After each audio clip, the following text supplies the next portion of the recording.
Eu sou voluntário, meu nome é Andrew, estou como membro do Diretório do Rio de Janeiro como voluntário, sou profissional liberal e estou muito feliz de fazer parte desse novo instrumento para a gente fazer política da forma correta no Brasil, que é o Novo. Então, queria trazer ao palco o Roberto Mota, presidente do Diretório do Rio de Janeiro.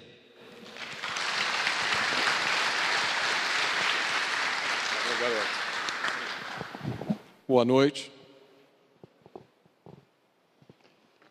Bem-vindos a mais uma apresentação do Novo no Rio de Janeiro. O meu nome é Roberto Mota, eu tenho 52 anos, sou engenheiro civil e sou um dos fundadores do Novo e sou responsável pelo Novo no Rio de Janeiro. Eu gostaria de agradecer a direção do ISERJ, na pessoa da diretora Sandra Santos, pela gentileza em nos ceder esse espaço fantástico. Muito obrigado. A nossa próxima apresentação vai ser no dia 27 de novembro, em Irajá. O local vai ser anunciado na nossa página no Facebook. Essa reunião está planejada para terminar no máximo às 22 horas.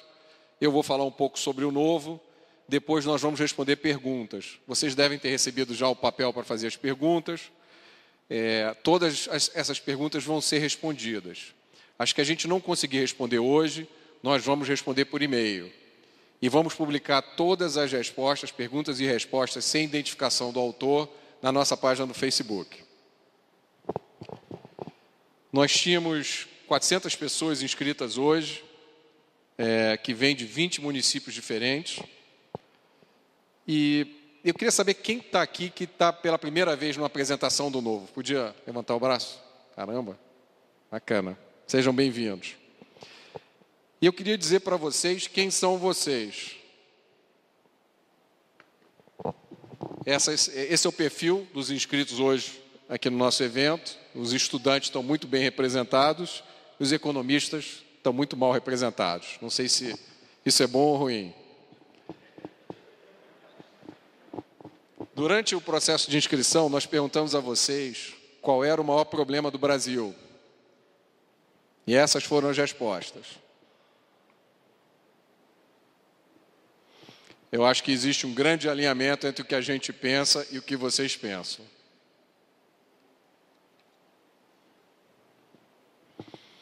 O Novo é um movimento de cidadãos que querem mudar a forma de se fazer política no Brasil. O Novo também é o primeiro partido brasileiro criado sem a interferência de nenhum político. Eu sei que isso é difícil de acreditar. Mas, dentre as pessoas que criaram o Novo, não existe nenhum político. São todos cidadãos comuns.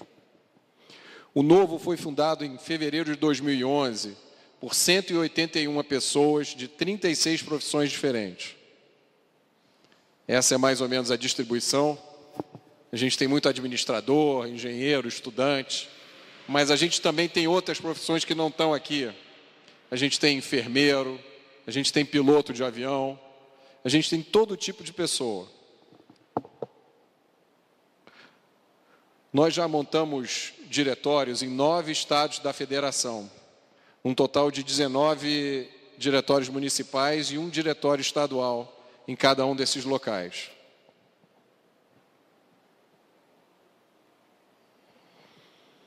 Nós recolhemos em todo o Brasil mais de 1 milhão de assinaturas.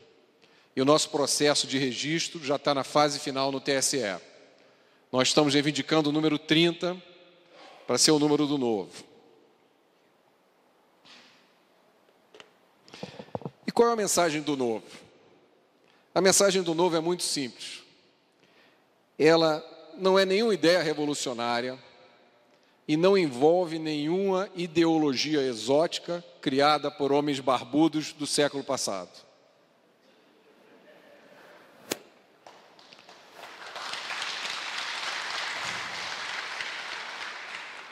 A mensagem principal do Novo se resume em 2 ideias.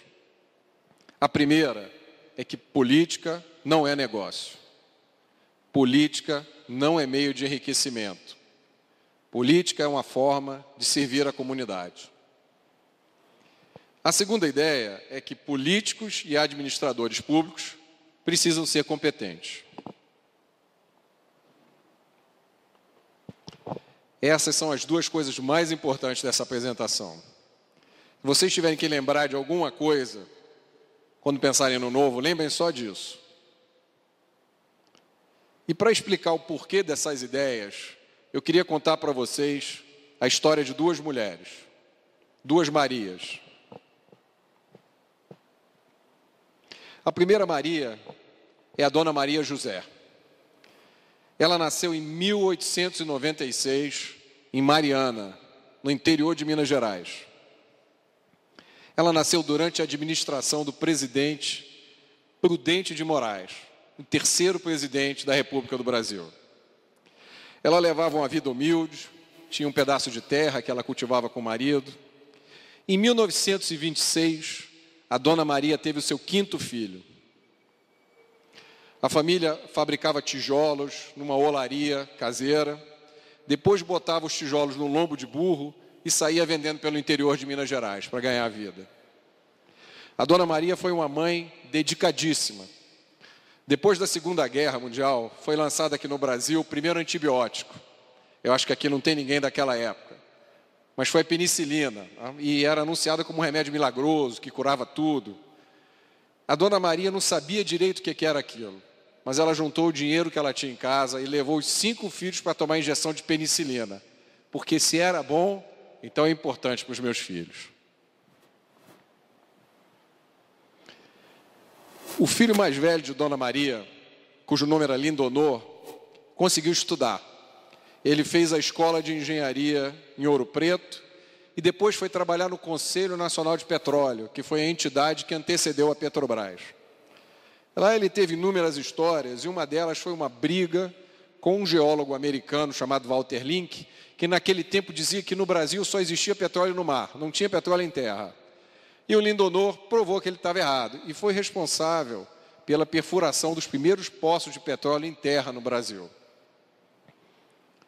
O Lindonor, que era o filho mais velho, assim que teve possibilidade, ajudou o irmão mais novo. Esse irmão mais novo, o filho caçula da Dona Maria, era o meu pai. Meu pai foi trabalhar no Conselho Nacional de Petróleo como técnico de perfuração. Técnico de perfuração é o nome que você dava naquela época para o cara que ia colocar banana de dinamite para poder explodir e abrir o poço. Meu pai se formou em odontologia, porque era a única faculdade que tinha no lugar onde ele morava. Depois ele se formou em engenharia geofísica, para poder trabalhar com petróleo, e fez carreira na Petrobras. Meu pai nunca foi chefe, meu pai nunca foi diretor, meu pai sempre preservou seus ideais e as suas convicções. Meu pai tocava violão muito bem. Eu nasci em 1962 em Belém do Pará. E aqui estou eu no colo do meu pai. Nós moramos em Salvador e eu cheguei ao Rio em 1973. A minha geração cresceu sob a sombra do regime militar. Em 1985, talvez alguns dos que estão aqui se lembrem, aconteceu o atentado do Rio Centro. Havia um show de música, vários artistas, muita gente, e durante esse show explodiu uma bomba no colo de um oficial do Exército, dentro de um carro. A versão oficial era que o militar tinha encontrado a bomba, tinha levado para dentro do carro e estaria desmontando a bomba para proteger o público. E aí a bomba explodiu no colo dele. Logo ficou claro que isso é mentira. A sociedade ficou indignada com a mentira do governo. Para vocês verem que sociedade indignada com mentira do governo não é coisa nova. Do alto dos meus 18 anos, eu fiquei revoltado e resolvi escrever uma carta para o Globo denunciando aquela farsa, o absurdo que era. Mandei a carta e fui tocar minha vida. E no dia 18 de outubro de 1981, eu estava na casa da minha namorada, quando eu abro o jornal e vejo, publicada com destaque na coluna do Fernando Sabino, a minha carta. Eu congelei. porque naquela época essas coisas podiam ter consequências muito graves. Não aconteceu nada. Eu passei alguns dias preocupado, isso seguia a minha vida, me formei em engenharia, passei em concurso para Vale, para Petrobras, e acabei indo trabalhar na Petrobras. Era um emprego que me dava segurança e tranquilidade, mas não me dava satisfação. Essa era uma época muito difícil no Brasil, uma época de inflação alta, a inflação era 20%, 30% ao mês, a economia era ruim, e aí eu quero fazer uma observação. Eu nunca tive uma época na minha vida que a economia estivesse boa. Eu tenho 52 anos, eu não me lembro de uma época que as pessoas dissessem, agora está bom, emprego, agora está fácil, o salário está bom. Eu não me lembro disso. Mas naquela época, a economia estava especialmente ruim. E eu muito insatisfeito com o emprego na Petrobras, e as pessoas dizendo, dê graças a Deus que você tem um emprego, você está louco. E eu continuava insatisfeito. Em 1987, eu tive a oportunidade de ir pela primeira vez aos Estados Unidos, aos 25 anos. Hoje em dia tem muita criança que vai aos Estados Unidos com 6, 7 anos. Eu fui a primeira vez com 25 anos. E fiquei maravilhado. Os Estados Unidos era assim, tudo que eu tinha visto nos filmes. Uma das primeiras coisas que eu reparei é que as casas não tinham cerca. Igual a gente vê no filme, não tem cerca. Mas como é que pode não ter cerca? Outra coisa que me impressionou foi que todo mundo tinha casa própria e tinha carro. Pessoas da minha idade. Eu, com 25 anos, com emprego na Petrobras, morava na casa dos meus pais, porque não ganhava o suficiente para morar sozinho. E eu voltei ao Brasil determinado em sair daqui, estudei inglês, procurei várias oportunidades. E em outubro de 1989, eu recebi duas notícias. Uma é que eu tinha recebido uma bolsa para estudar na Bélgica, um programa de mestrado, e a outra é que eu tinha sido selecionado para ir trabalhar no Banco Mundial. E aí, em dezembro de 89, eu fui embora para Washington. E fui embora para nunca mais voltar. Estava dando adeus definitivo ao país. Eu queria dizer para vocês quais são algumas das coisas mais importantes sobre os Estados Unidos, que só sabe quem morou lá, e que vocês nunca vão ver na mídia, vocês nunca vão ver nos filmes. A primeira delas é que a característica principal da vida americana é a segurança.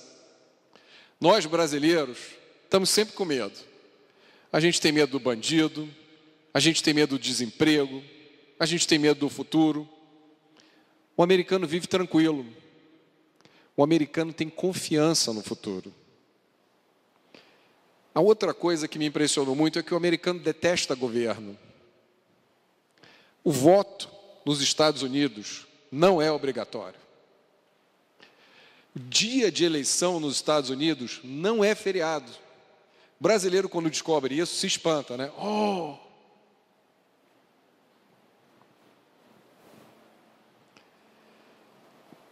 Para o americano, o governo só atrapalha. O outro aspecto do americano é que a sociedade americana é solidária e as pessoas têm um ativismo muito grande. Lá existe associação para tudo. Se você tem uma doença crônica, se você tem diabetes, tem inúmeras associações, grupos de apoio. Se você pratica um esporte, imagina um esporte mais maluco qualquer. Tem federações, tem lugares para você praticar.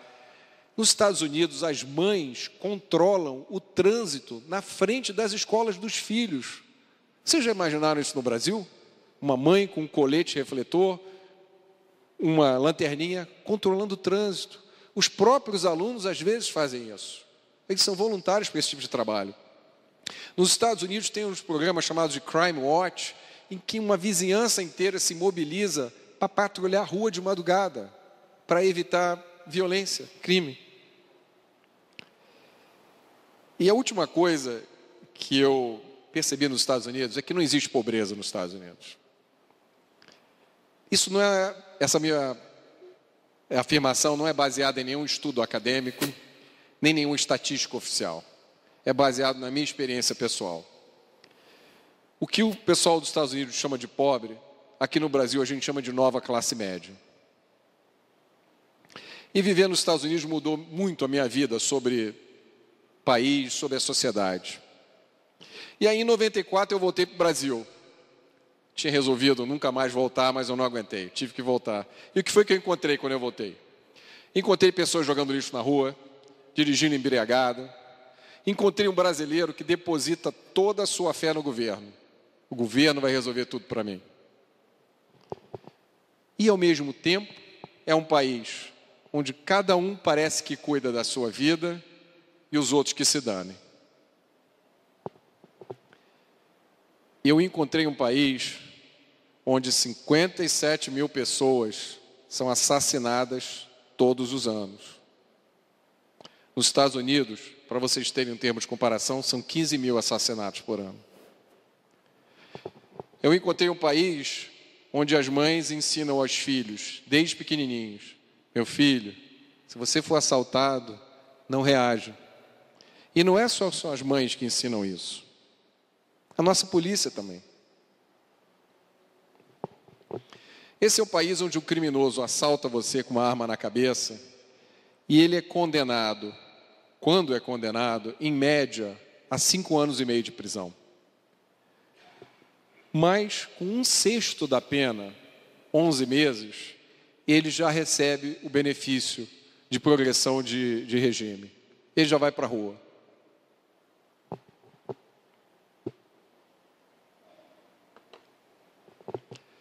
Eu encontrei um país com uma máquina pública ineficiente, incompetente, que desperdiça dinheiro de uma forma inacreditável.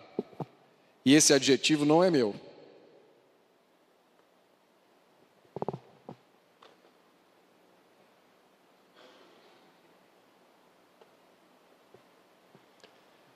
Um país onde tudo é complicado.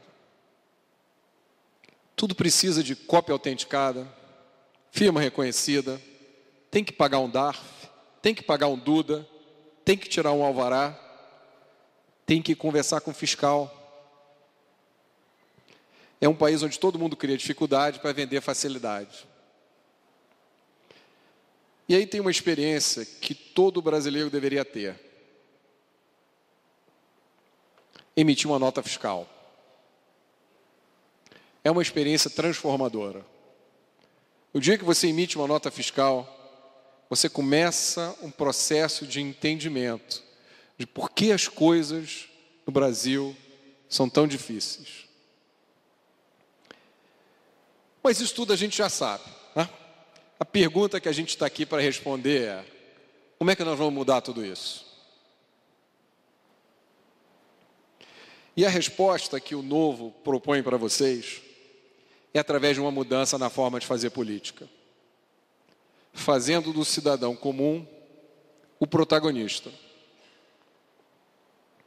Quem vai resolver os nossos problemas? Todos nós. Porque a cidadania tem que ir muito além do ato de votar. Nós precisamos trabalhar para colocar no poder pessoas sérias, que trabalhem duro, que tenham aprendido muita coisa, ou na escola formal, ou na escola da vida. Mas nós não podemos mais eleger uma pessoa só porque ela foi boa esportista, só porque ela apareceu numa novela, ou só porque ela fez parte do BBB.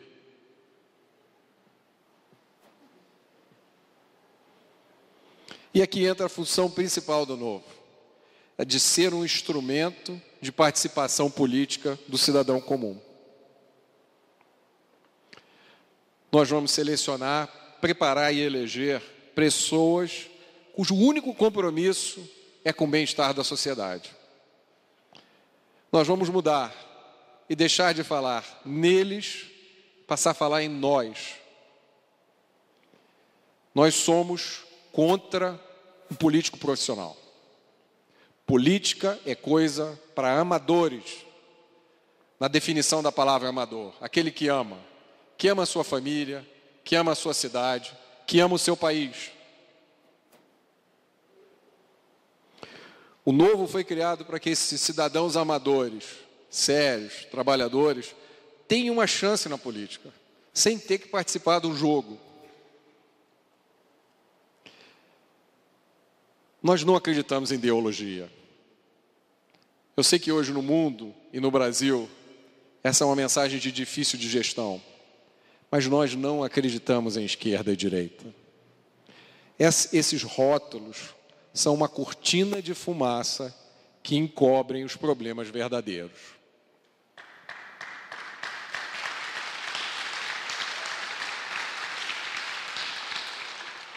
Nós somos contra qualquer tipo de tirania.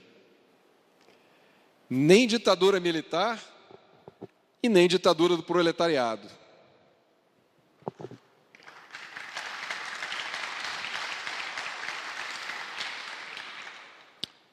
Mas então, em que nós acreditamos? Primeiro, nós acreditamos que política não é negócio e que a gestão pública tem que ser competente. Porque sem uma gestão pública competente, você não consegue nada. Não existe segurança, não existe educação, não existe saúde, não existe nada quando você não tem uma gestão pública competente. Nós acreditamos que a liberdade precisa ser respeitada. A liberdade de ir e vir em paz, a liberdade de se expressar, de ter a sua casa protegida, liberdade para dormir tranquilo de noite. Quem é que dorme tranquilo de noite hoje, quando tem um filho lá fora? Hã? Liberdade para poder andar de ônibus sossegado. Nós acreditamos que o Estado precisa tratar o nosso dinheiro com respeito. O dinheiro que o Estado usa nas suas obras e nos seus serviços é o nosso dinheiro. Político não pode ficar rico exercendo um cargo público.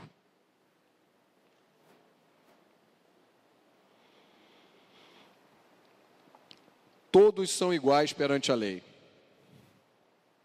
Ninguém é melhor do que ninguém. Não importa a cor da pele, não importa o dinheiro, não importa a opção sexual, não importa o cargo.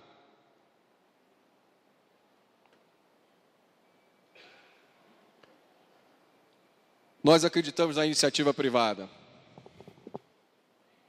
Eu acho que todos vocês, ou quase todos, devem ter um celular no bolso. Isso é iniciativa privada. Iniciativa privada é o Facebook, onde vocês vão entrar quando chegarem em casa para falar bem da palestra. Iniciativa privada é a locadora, onde vocês vão pegar um filme. É a pizzaria, onde vocês pedem uma pizza quando trabalharam até tarde. A iniciativa privada somos todos nós.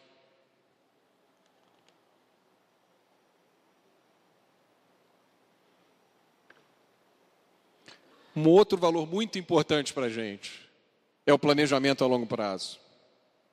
O projeto do Novo é um projeto de longo prazo. Nós precisamos planejar no longo prazo, porque é lá no longo prazo que está o nosso futuro, que está o futuro dos nossos filhos. Nós precisamos planejar a longo prazo, porque os políticos só planejam até a próxima eleição. E agora eu queria falar um pouco do Estatuto do Novo. O Estatuto do Novo é diferente de todos os outros estatutos dos partidos políticos brasileiros. No Novo, existe um limite de uma reeleição para cargo legislativo.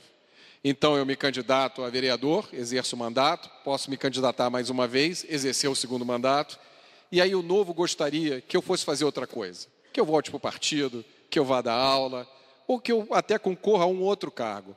Mas a gente não acredita em pessoas que se perpetuam por décadas no mesmo cargo. Quem é dirigente partidário não pode ter mandato eletivo, porque uma das funções do partido é fiscalizar e acompanhar o trabalho dos políticos que foram eleitos. Se você é político eleito e você também é dirigente partidário, quem fiscaliza quem? A contribuição dos filiados do Novo é um valor fixo, não é um percentual do salário. Isso parece uma coisa trivial, mas não é. Porque quando você cobra um percentual do salário do filiado, e os dois partidos que disputaram a presidência da República há 4 semanas atrás funcionam assim, você tem todo o incentivo para indicar o maior número possível de seus filiados para cargos públicos, e você quer que os salários deles sejam os mais altos possíveis. Tá? Então existe uma contradição enorme. No Novo, os suplentes e vices, os candidatos a suplentes e vices, são escolhidos de forma independente dos candidatos aos cargos principais. Quem for candidato a um cargo e for eleito, tem que assinar um compromisso de cumprimento de mandato. O cara não pode se eleger, agora eu sou deputado federal, peço licença porque agora eu vou assumir uma secretaria, aí entra o meu vice. Cadê o compromisso com o eleitor? No Novo, os candidatos, antes de se candidatarem a um cargo, têm que formalizar um compromisso de atuação. É um compromisso de gestão, se for um cargo executivo, e de atuação legislativa, se for um cargo no legislativo. Nesse compromisso está o plano de trabalho. O que você vai fazer nos seus 4 anos na Câmara Municipal? Quais são os problemas que você vai nos ajudar a resolver? E por último, no Novo, todo mundo tem que ter ficha limpa. Todos os filiados do Novo precisam preencher os requisitos da ficha limpa.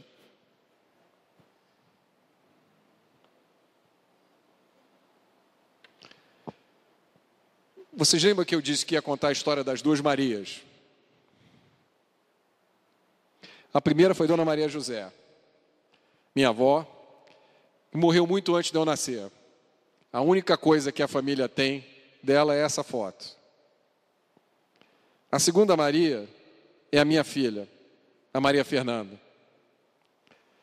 A Maria tem 4 anos e foi por causa dela e do irmão dela que eu me envolvi no projeto do Novo. O Novo foi criado para Maria. O Novo foi criado para o Fernando, que é aposentado. Foi criado para a Dona Marli, que é dona de casa. Para o Rogério, que é dono de uma papelaria. Para a Dona América, que é professora da rede pública. O Novo foi criado para o Rosildo, que trabalha como porteiro.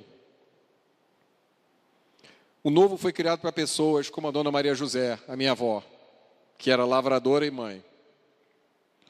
O Novo não foi criado para senadores, para deputados, para governadores, para prefeitos. O Novo não foi criado para os políticos profissionais, cujo único interesse é se perpetuar no poder. Esses políticos têm 32 outros partidos para escolher. A mensagem do Novo para o cidadão brasileiro é de que você pode ir muito mais longe do que você imagina. O nosso país pode ser muito melhor do que ele é hoje. A mensagem do Novo é que o cidadão brasileiro não precisa de esmola, de nenhum tipo. Ele precisa de trabalho, ele precisa de oportunidades, ele precisa de segurança para viver em paz. E isso não depende do Estado. Isso depende de nós mesmos. Muito obrigado.